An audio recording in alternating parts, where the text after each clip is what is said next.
Neemias capítulo de número 3, versículo de número 28. Nós estamos numa série de mensagens que começou na primeira terça-feira de janeiro. E se Deus quiser, esta série de mensagens será concluída na próxima terça, falando sobre as 12 portas de Jerusalém e a restauração delas. E eu lembro que quando anunciei essa série de mensagens nas redes sociais, nossas portas precisam de reparos, alguém espiritualmente muito forte e muito precipitado também escreveu assim: a porta continua estreita e não precisa de reparo. Na verdade, a pessoa entendeu que eu iria falar sobre a porta estreita que conduz à vida eterna, e não deixou de ser. Ao longo destas 12 semanas nós falamos sobre a porta estreita, porque não há como passar por ela se não corrigirmos estas portas que nós estamos estudando aí há 4 meses aproximadamente. E nós já falamos sobre a porta das ovelhas, já falamos sobre a porta do peixe, já falamos sobre a porta velha, ou porta da antiga, já falamos sobre a porta do monturo, falamos sobre a porta do cárcere, falamos sobre a porta da fonte, falamos sobre a porta das águas, falamos sobre a porta do vale. E na semana passada nós falamos aqui sobre a porta de Efraim, que fala de primogenitura, direito, herança. Hoje nós vamos falar da 11ª porta na nossa sequência de estudos. Ela na verdade foi a 8ª porta restaurada em Jerusalém. E é interessante observar, antes da leitura, me parece que eu frisei isso apenas uma vez numa das mensagens, que existem alguns detalhes importantes nesta restauração das portas de Jerusalém e que a gente não pode ignorar. Primeiro detalhe é que as portas eram reparadas por famílias. Eram famílias que se reuniam para reparar as portas. Ou seja, todo projeto de restauração e de reconstrução envolve a sua casa. Você que está em casa lembra disso. Segundo detalhe que é importante a gente observar é que nenhuma das portas foi reparada por uma família sozinha. Haviam equipes trabalhando juntas, famílias se reuniam, porque uma família, um projeto não se fortalece se não estabelecermos alianças, parcerias, relacionamentos. Isso é importante observar e aprender. Uma outra observação que a gente vai destacar na restauração das portas de Jerusalém é que quem tinha a missão de reparar a porta que nós vamos estudar agora, por exemplo, a regra é a mesma para todas as portas. Ele não trabalhava só nas portas, porque você pode perguntar: para que tanta gente numa porta?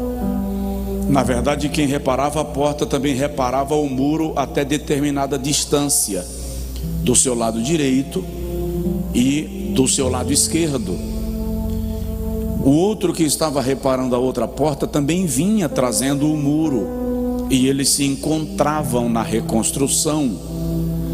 Por isso que a muralha de Jerusalém foi reconstruída sob liderança de Neemias em apenas 52 dias. Porque não havia apenas organização, não havia apenas sacerdócio, havia sincronia, havia harmonia, havia planejamento no processo de restauração das portas. Você está me entendendo? Os irmãos que estão aqui estão me entendendo? Os que estão em casa digam amém. Eu não vou ouvir, mas diga.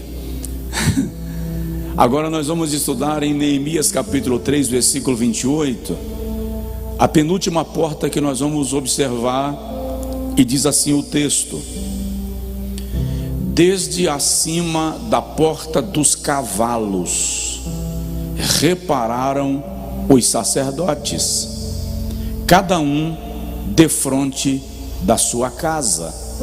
Por que cada um defronte da sua casa? Que tamanho de porta era esse? Quantas casas haviam na frente dessa porta? Então está se referindo justamente aos trechos do muro que iam sendo reparados por cada um cuja casa estava. Por isso que no capítulo de número 6, Neemias diz que na reconstrução das portas ele colocou cada família por si. Ou seja, há uma ameaça de invasão, há uma ameaça de ataque. Então ele conscientiza cada família que cada um precisava defender o seu território, cada um precisava defender o seu quinhão. Mas o que significa reparar a porta dos cavalos? O que ela tem a ver conosco? Como isto se aplicaria à nossa vida espiritual? Como nós temos feito em cada uma das portas que estudamos. Eu quero primeiro começar observando, dentro dessa perspectiva, que porta fala de segurança, fala de intimidade, fala de acessibilidade. E é interessante que as cidades antigas não tinham tantas portas. A maioria delas tinha apenas uma porta, um portão, na verdade. É muito mais fácil controlar a segurança de uma cidade com uma porta só. Jerusalém, no entanto, tinha 12 portas. A Jerusalém atual tem apenas 8. Na próxima terça eu vou falar com você de uma porta muito extraordinária e profética, e que está lacrada desde alguns tempos atrás. Então Jerusalém tem 12 portas, nós já falamos sobre elas. A porta dos cavalos ficava na quina do muro, no ponto do muro onde a muralha formava um L. E isto era feito para dar visão da possibilidade de invasão dos inimigos. É importante a gente entender que esta porta ficava próxima ao palácio e ao templo de Jerusalém. Quem ia para o palácio do rei de Judá em Jerusalém, ou do rei de Israel em Jerusalém, passava pela porta dos cavalos. Pelo que nós entendemos, esta era também a porta usada pela realeza. Era a porta que era utilizada pelos mensageiros do rei, pelo próprio rei, quando saía da cidade para visitar as cidades e aldeias do seu reino. Por esta porta entravam os servos do palácio. Também por esta porta entrava, ao que dá-se a entender, o sistema de cargas, o sistema de mercadorias que tinham acesso a Jerusalém. Tudo isto se dava pela chamada porta dos cavalos. Agora, ela ganhou esse nome, alguns estudiosos sugerem, não apenas pelo fato de que a cavalaria real passava por ela, mas porque houve um tempo que o povo de Judá caiu no paganismo, caiu na idolatria, começou a adorar o Deus Sol, e alguns cavalos foram construídos, foram montados, aparelhados, lapidados na frente da porta, voltada para o sol, em homenagem ao Deus Sol. Isso está em 2 Reis capítulo 23, versículo 11. Então alguns estudiosos entendem que essa porta teria recebido esse nome por causa desse período em que cavalos foram talhados em homenagem ao Deus Sol numa das portas de Jerusalém. No entanto, repito, esta era a porta por onde passava a cavalaria real, o próprio rei e os sacerdotes quando queriam ou precisavam ter acesso ao palácio real. Agora, o que significa para nós e na prática falar de reparar a porta dos cavalos? É bom lembrar que na Bíblia cavalo fala de força, cavalo fala de coragem, cavalo fala de batalha. Em 90% das vezes que cavalos são citados no texto sagrado, eles estão relacionados com batalhas, estão relacionados com guerras. É interessante a gente compreender isto para entendermos de que maneira vamos aplicar na nossa vida o reparo da porta dos cavalos. Então, eu preciso começar lembrando que reparar a porta dos cavalos fala de reparar força e coragem. É interessante que cavalo não nasceu com natureza de guerra. Cavalo não nasceu com natureza de batalha, não lida bem com multidões. Mas quando ele é adestrado, ele se torna capaz de enfrentar multidões, embrenhar-se no meio de uma batalha, sem abandonar o seu cavaleiro.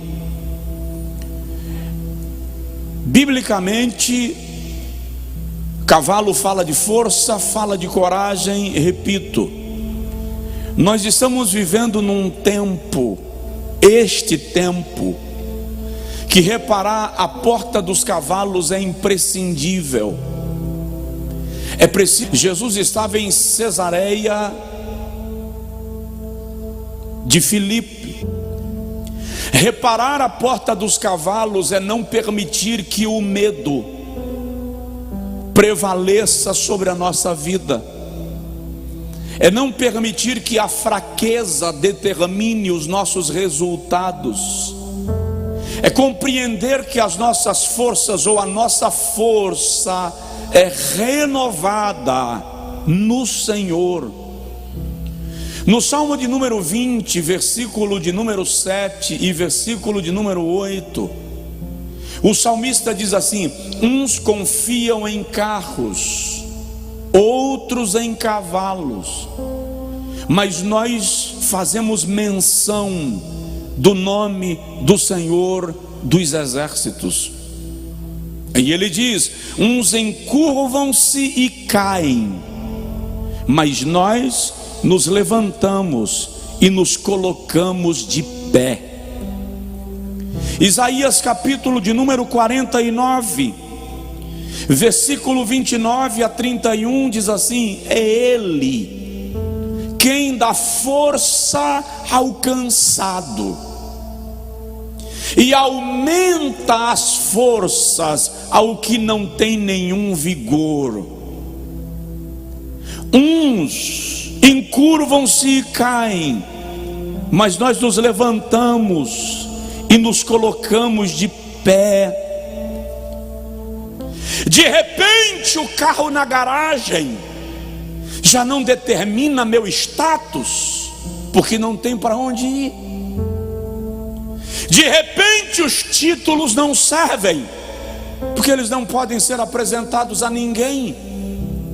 Ter plano de saúde e dinheiro para pagar o médico também não resolve nada, porque você está sendo aconselhado a não procurá-los, a não ser em casos específicos. fomos desafiados na nossa própria força e chamados a reparar a porta dos cavalos, para lembrar que a nossa força vem do Senhor, e é Ele quem garante a nossa vitória. Tenha força e coragem.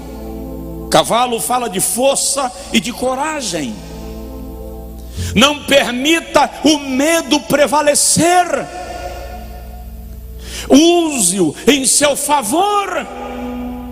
Eu lembro quando eu era menino e eu ia com os meus primos para catar mamona na fazenda do meu avô e na fazenda dos vizinhos, nas fazendas vizinhas.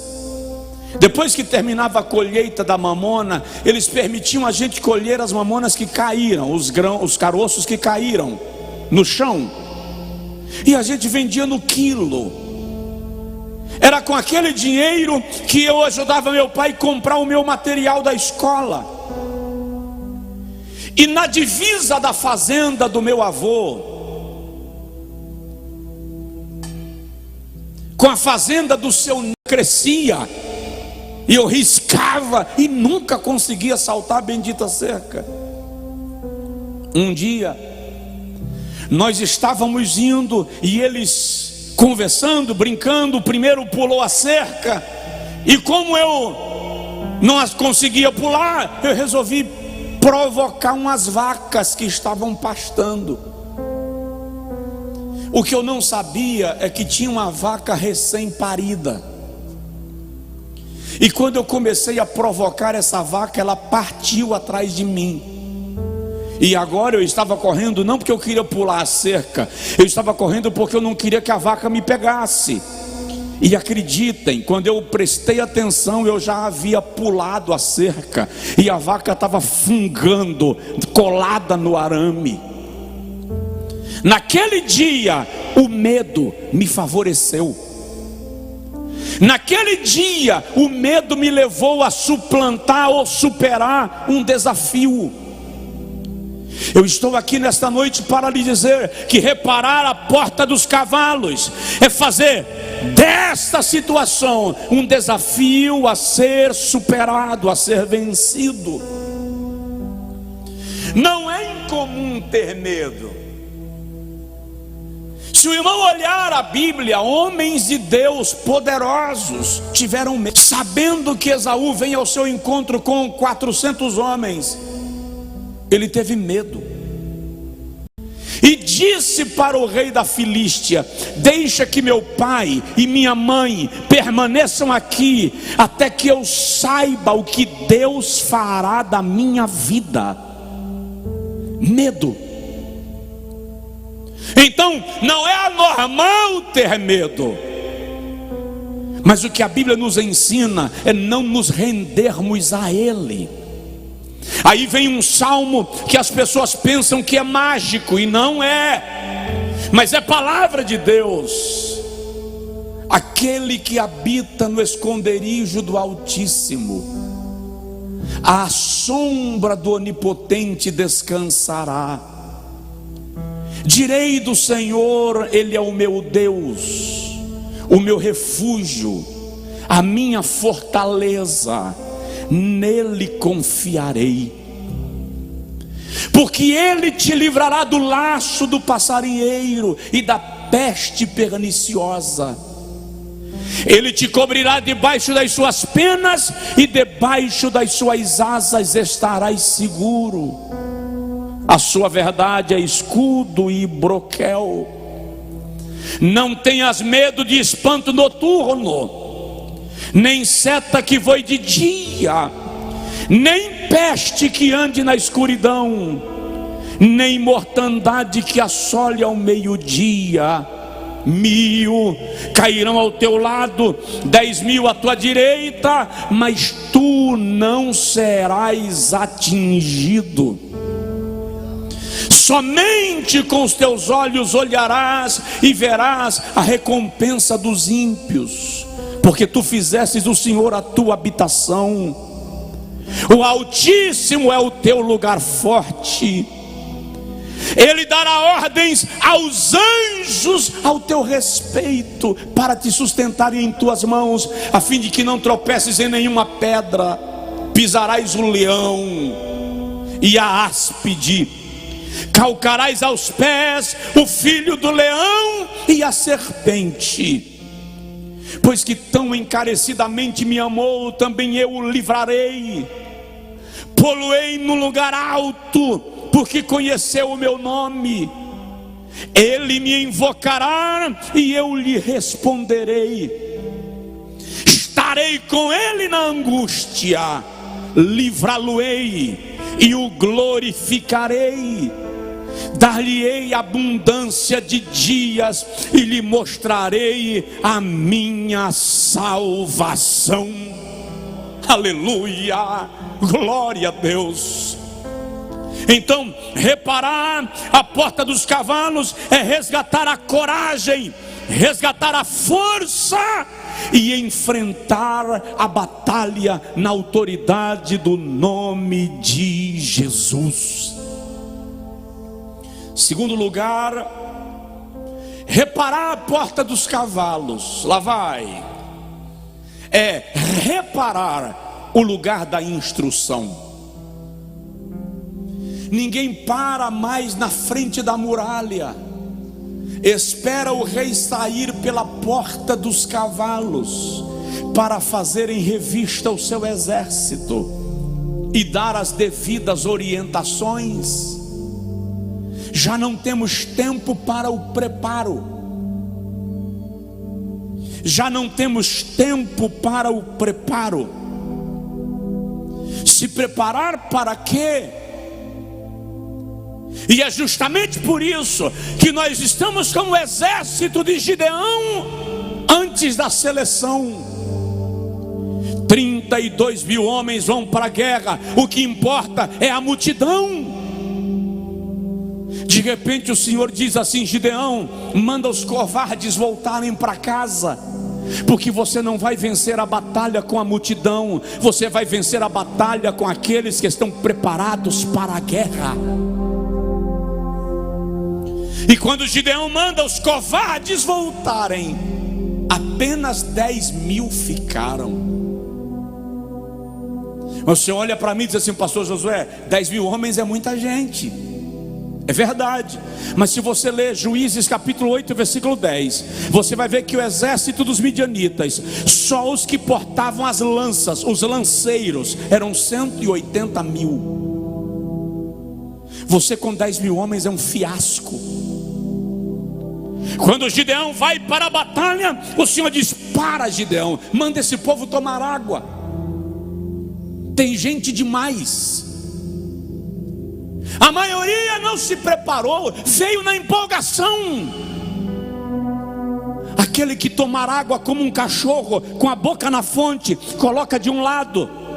E aquele que com uma mão segurar a arma e com a outra tomar a água, coloca do outro lado, porque com esses você irá para a batalha. Parar em frente à porta dos cavalos é parar para ouvir a instrução do rei. É se preparar para a peleja, é entender que o inimigo que está do outro lado não está de brincadeira conosco. Então nós precisamos estar preparados. Eu já disse aqui, Jesus iniciou seu ministério com 30 anos. Desenvolveu o seu ministério por 3 anos. O período que Jesus esteve na cruz foi de aproximadamente 3 horas.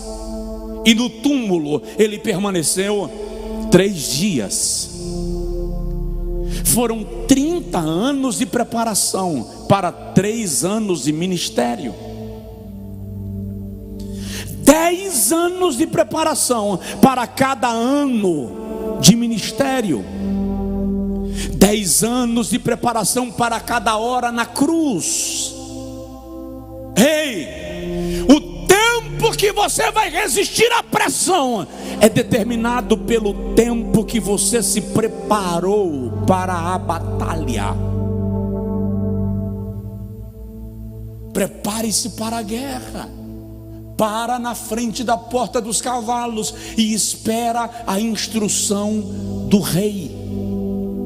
Espera o rei orientar. Ele vai passar em revista o seu exército. E se o rei disser: você não está pronto para a batalha, volta para a academia, volta para o quartel, vai se preparar. Então volta, porque o rei está preservando a tua vida e o exército. E eu sei que Deus está falando. Aleluia. Deus está querendo que reparemos a porta dos cavalos, que é o lugar onde seremos instruídos para a peleja.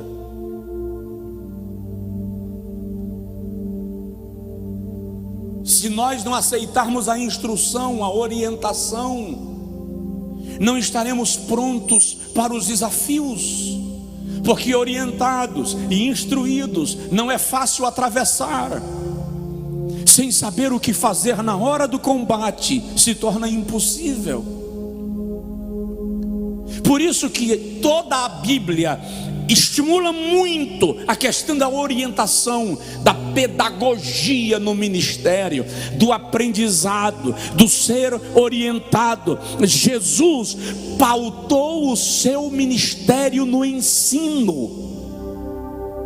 Jesus pregava, mas a maioria dos seus sermões são ensinamentos. E todas as vezes que ele fazia um milagre, ele fazia uma aplicação, ensinando os seus seguidores, para que quando ele não estivesse presente com eles fisicamente, a sua orientação lhes desse destino, rumo, trilha, propósito, direção. Ou seja, repara a porta dos cavalos. Terceiro lugar, e já estou quase terminando. Reparar a porta do cavalo é preparar-se para a batalha. Preparar-se para a batalha é lembrar que cavalo está relacionado com guerra. Provérbios 21:31 diz que o cavalo prepara-se para o dia da batalha, mas a vitória vem do Senhor. Há uma batalha espiritual em questão. Irmão, nós estamos inseridos no meio de uma batalha espiritual. Forças hostis das trevas estão em plena ação neste tempo. Satanás arregimentou todo o seu exército para pelejar. Não, se você me perguntar, e isso aqui não é uma verdade absoluta, é a expressão de uma convicção pessoal. Eu realmente não creio que esse tempo foi o diabo quem causou. Eu não acho que o diabo jogou coronavírus no mundo para causar um estardalhaço. Eu realmente entendo que Deus resolveu dar um estalo de dedos para chamar o mundo à atenção e a igreja também.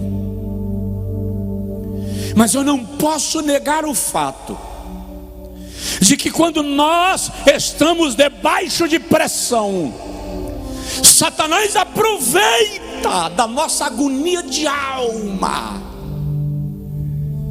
para começar a nos atacar e gerar bombardeios mentais incríveis. Nós estamos inseridos numa guerra. E essa batalha, irmãos, não é brincar de esconde-esconde. O nosso adversário é impiedoso. Jesus diz que o nosso adversário vem para roubar, matar e destruir. Essa é a batalha na qual estamos. Mas é necessário entender que reparar a porta do cavalo é lembrar que se nós fomos instruídos pelo rei, nós podemos sair à peleja, porque o rei vai na frente e ele vai nos dar vitória. Mas nós estamos na guerra.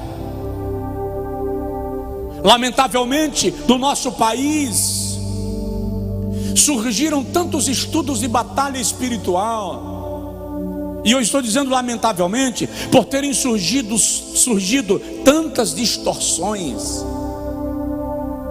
tantas fantasias, que acabou bagunçando o que a Bíblia nos ensina de fato sobre isso.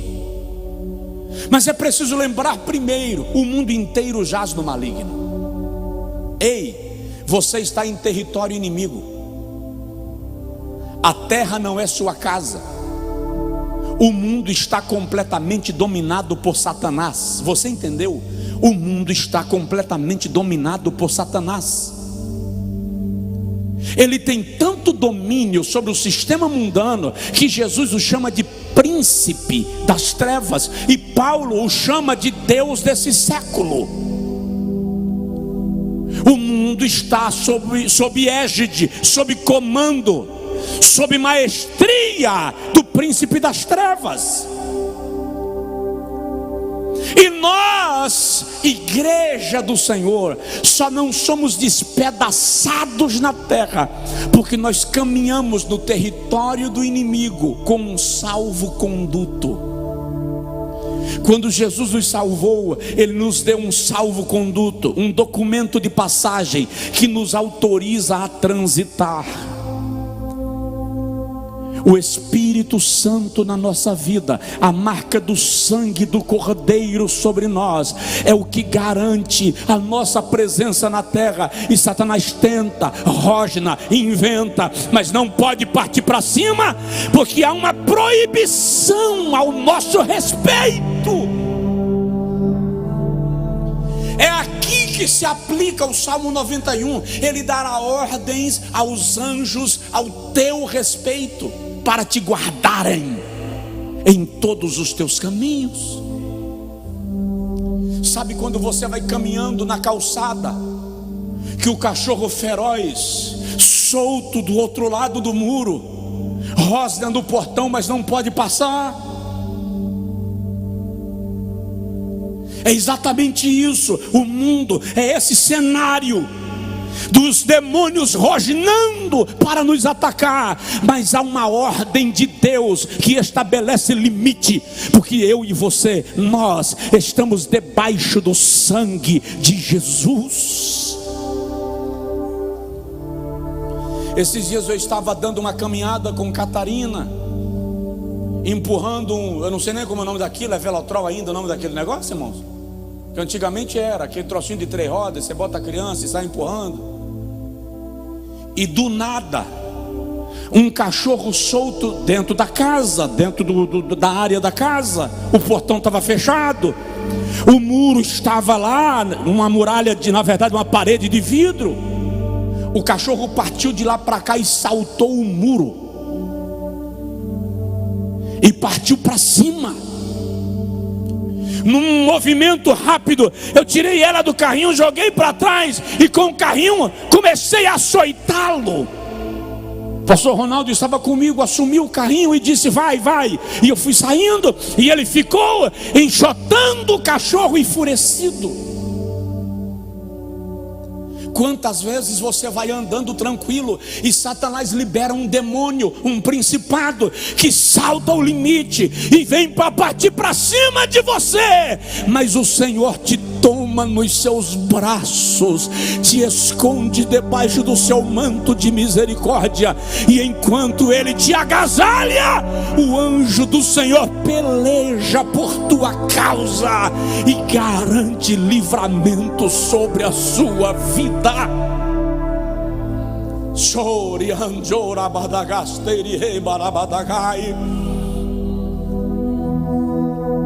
Reparar, a porta do cavalo está pronto para esta peleja, está pronto para esta batalha. Enquanto estudava agora à tarde,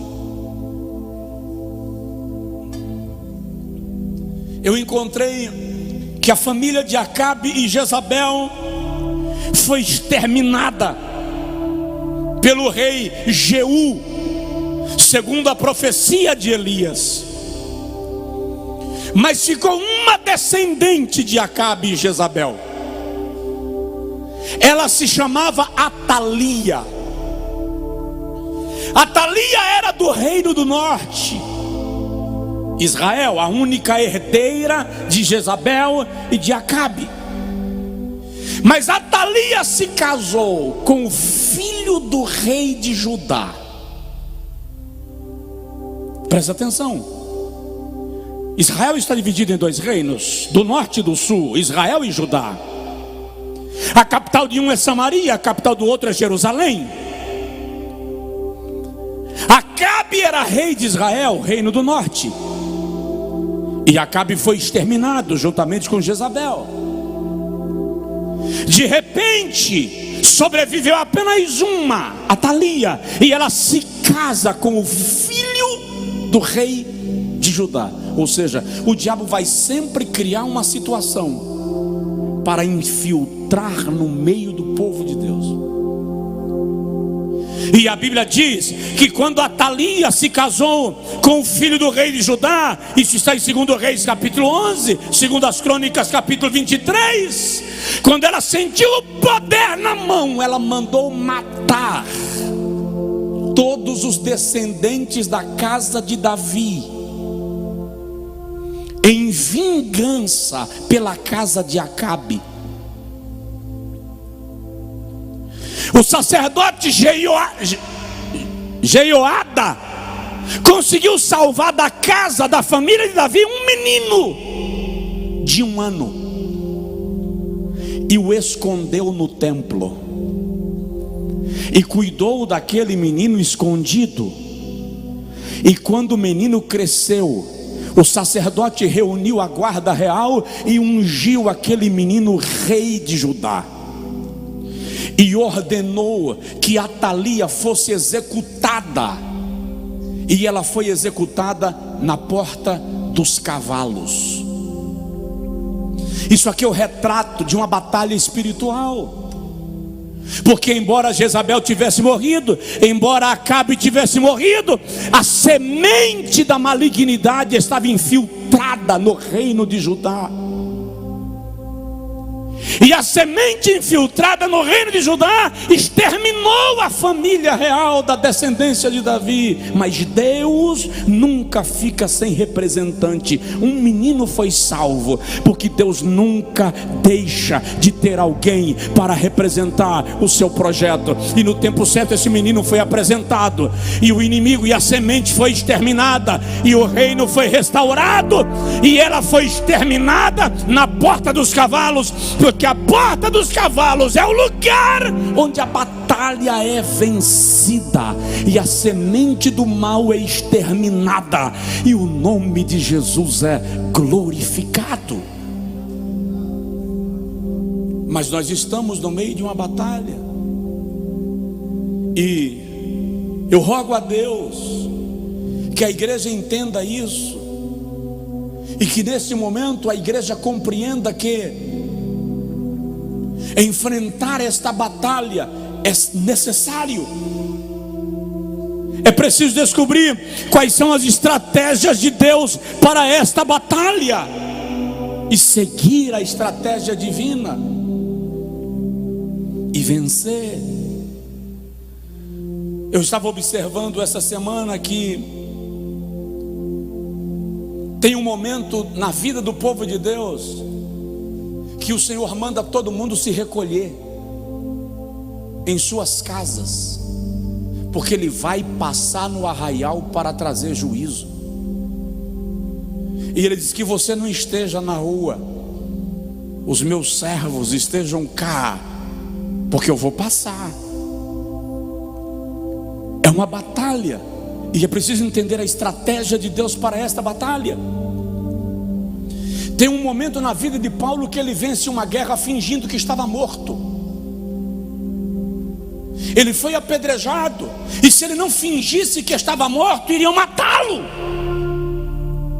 Então ele deu-se como morto. E quando os seus inimigos pensaram que ele estava morto, se afastaram. E ele, se arrastando, saiu do lugar e sobreviveu. Eu não sei qual é a estratégia de Deus para a sua vida neste momento, mas você está numa guerra. Faça o que Deus te mandar fazer. Obedeça a orientação do Espírito Santo. Não, eu não estou falando agora de orientações meramente humanas. Eu estou falando de obedecer a orientação do Espírito Santo. A igreja está sendo chamada para a porta dos cavalos para ouvir a instrução do rei, porque é na porta dos cavalos que o rei vai orientar sobre a estratégia da batalha, e só depois sairemos para a guerra. Uma pergunta para a gente encerrar e orar: se o decreto de isolamento social for suspenso hoje, se nós ouvirmos daqui a pouco governantes aparecerem na televisão e dizendo: as aglomerações estão liberadas, os cultos, as festas estão liberadas, o que nós vamos fazer? Eu vi um vídeo essa semana de alguém colocou assim: eu chegando no primeiro culto depois da quarentena, e um pastor tem um camarada fazendo piruetas e dando tapinha na mão de todo mundo. É isso que nós pretendemos fazer quando isso passar?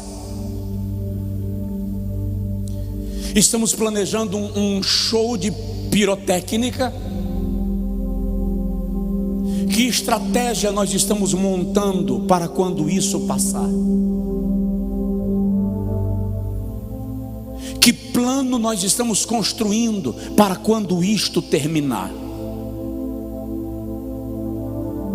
O que nós vamos conquistar? Que território? Ou você não parou para entender ainda que às vezes Deus nos tira de cena para nos preparar para um novo tempo? Ou você não entendeu ainda que um médico, antes do consultório, fica 8 anos trancado numa faculdade? Que um advogado, antes do fórum, um juiz, antes da toga, fica 6 anos recolhido em meio aos livros? Por que será que nós somos chamados ao recolhimento? Você acha que Deus simplesmente daria poder a governadores para mandar a igreja ficar em casa? Você acha realmente que Deus simplesmente daria a tinta da caneta de um governador, às vezes que não crê em Deus, para simplesmente mandar a igreja ficar em casa? Você não consegue entender que Deus tem um plano nisso com a sua igreja?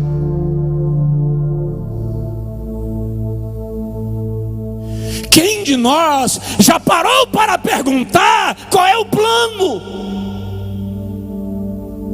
Qual é o propósito?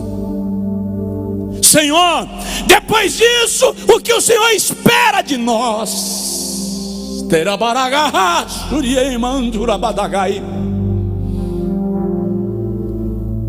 Eu tive uma colega de faculdade, ela não era cristã, e um dia ela me disse assim: Josué, Deus não trabalha com o tempo, Deus trabalha com pessoas. Quanto mais rápido você se rende, mais rápido o processo se estabelece. Quanto mais você contesta, mais demorado é o processo. A pergunta é: será que a demora no processo não está relacionada à nossa demora em entender o propósito?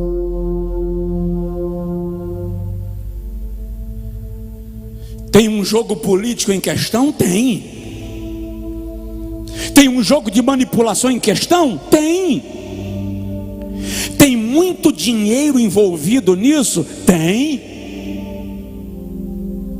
Mas a questão aqui é: o que no mundo espiritual está se processando? E o que a igreja precisa discernir? É a porta dos cavalos, é a preparação para a batalha, é a preparação para a guerra. E nós realmente, boa parte de nós, na verdade, ainda não parou para se perguntar o que Deus quer de mim em relação ao seu reino quando isso passar. Porque eu estou vendo muita gente planejando um cultão. Eu estou vendo muita gente planejando uma noite de celebração. E nada disso é inválido. Não é isso que eu estou dizendo, não é inválido. A questão é: quando isso terminar, Deus não está nos chamando para uma festa de aniversário. Deus não estará nos chamando para um churrasco. Deus estará nos chamando para uma batalha. Existem territórios a conquistar, e Ele nos chamou para a academia. Vem aprender, senta comigo que eu vou te ensinar, senta comigo que eu vou te orientar, senta comigo que eu vou te mostrar. Clama a mim e responder-te-ei, e vou te anunciar coisas grandes e eternas que você ainda não viu.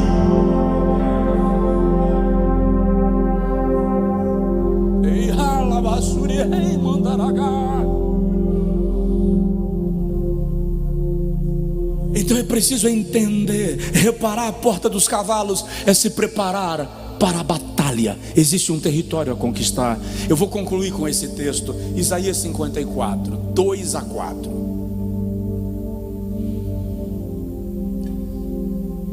Amplia o lugar da tua tenda, estendam-se as cortinas das tuas habitações,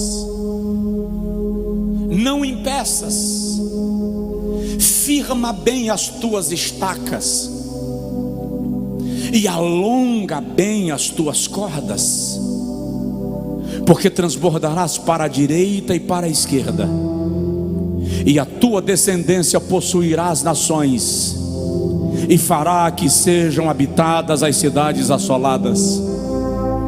O que Deus está dizendo é: amplia a tenda, aumenta o espaço, se prepara para receber muito, organiza o depósito, porque eu vou abastecer.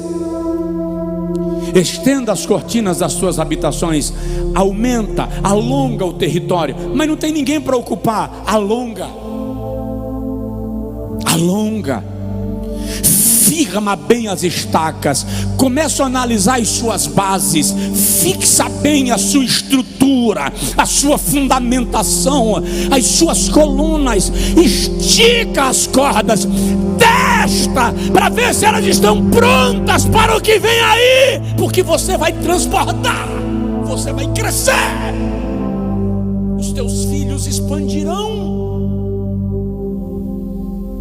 Mas o Senhor primeiro diz: se prepare para crescer, se prepare para conquistar. O plano de Deus aqui é de conquista, é de expansão, é de crescimento. Mas nós, igreja, precisamos ouvir o Santo Espírito falando conosco. Nós estamos na frente da porta dos cavalos, ouvindo a instrução do Rei e sendo orientados pelo Senhor.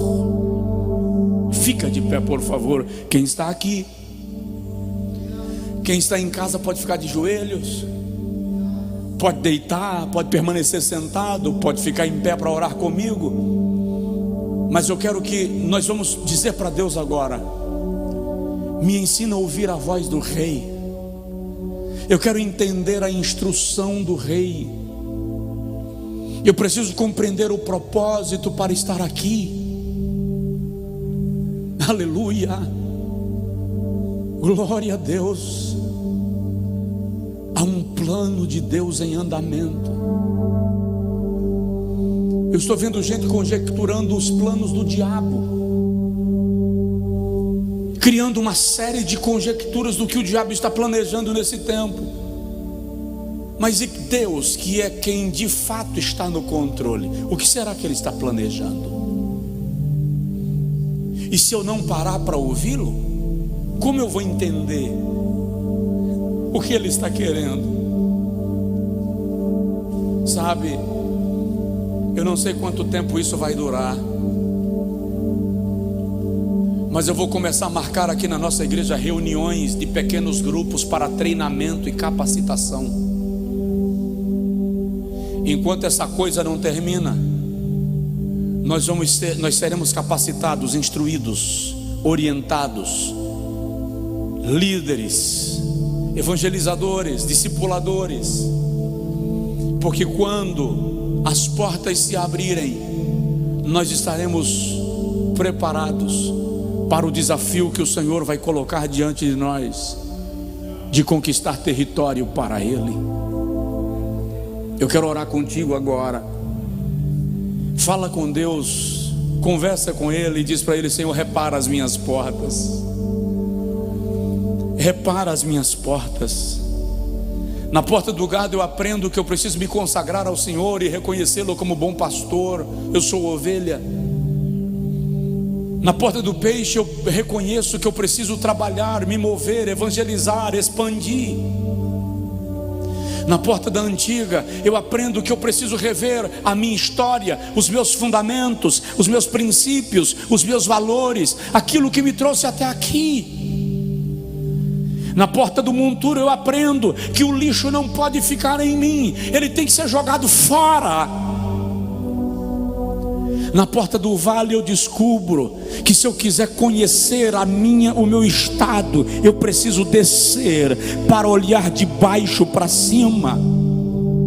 Na porta da fonte eu vou compreender que se eu quiser um milagre, eu preciso aceitar me purificar, e lá emana a bênção, e isso me leva à porta das águas, que fala de plenitude do Espírito, crescimento no Espírito, capacitação no Espírito. Aí a porta do cárcere me revela que toda cadeia está quebrada, toda corrente está rompida, nenhuma opressão do diabo vai prevalecer.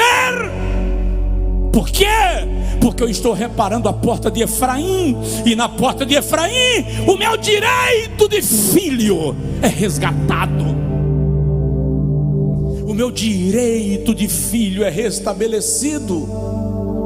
E agora eu estou vestido para a guerra, em pé na frente da porta dos cavalos.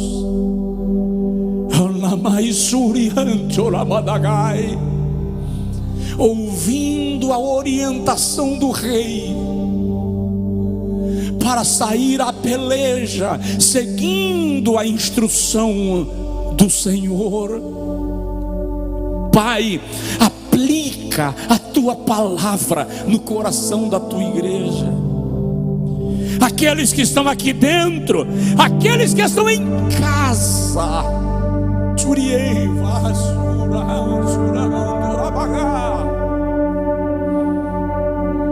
abre os olhos do nosso entendimento,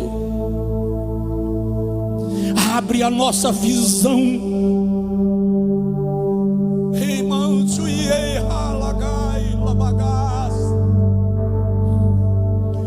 nos dá a instrução, Senhor, para entendermos qual é o teu plano nisto. Nós reconhecemos a autoridade delegada aos homens, mas não cremos que o Senhor daria a homens o poder de determinar este momento. Jesus disse a Pilatos: nenhum poder te seria dado se não viesse do alto. Ou seja, você está cumprindo aquilo para o qual o Pai te estabeleceu. Então nos faz entender, Senhor, qual é o teu plano. Abre a visão do teu povo, abre a visão da tua igreja, em nome de Jesus, e nos reveste, nos reveste, nos reveste, Senhor. Em cada casa agora onde há alguém orando, em cada casa agora onde uma família recebe a tua palavra, manifesta a presença da tua glória. Traz um quebrantamento espiritual nos lares agora. Oh, aleluia. Traz um renovo espiritual agora onde está este irmão, esta irmã, seja na Europa, seja na Oceania, seja na África, seja na América, na África Central, na África Meridional, na África Oriental, no leste europeu, no sudeste asiático, onde houver alguém recebendo esta palavra, manifesta agora a glória da tua presença, manifesta o renovo espiritual. Tira o medo, tira o medo, tira o pânico, tira o desespero, traz calmaria, traz calmaria. Senhor, Satanás está montando uma onda de suicídios ao redor do mundo, mas nós o repreendemos agora, no nome de Jesus. Nós o repreendemos agora, em nome de Jesus. Nós declaramos que o povo de Deus está coberto de coragem, de força no Senhor, que está sendo orientado para a batalha, está sendo revestido para a batalha, e nenhum mal nos sucederá. Reveste, Senhor, aleluia, oh, aleluia.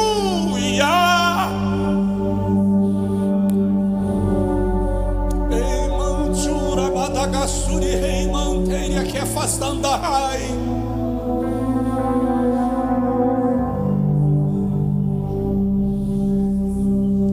Grande é o teu nome, Senhor. Grande é o teu nome, Senhor. Grande é o teu nome, Senhor. Grande é o teu nome, Senhor. Grande é o teu nome, Senhor. Oh, majestade eterna, oh, majestade eterna, oh, aleluia. O teu trono está estabelecido nos céus. Oh, aleluia, aleluia, aleluia, aleluia, aleluia.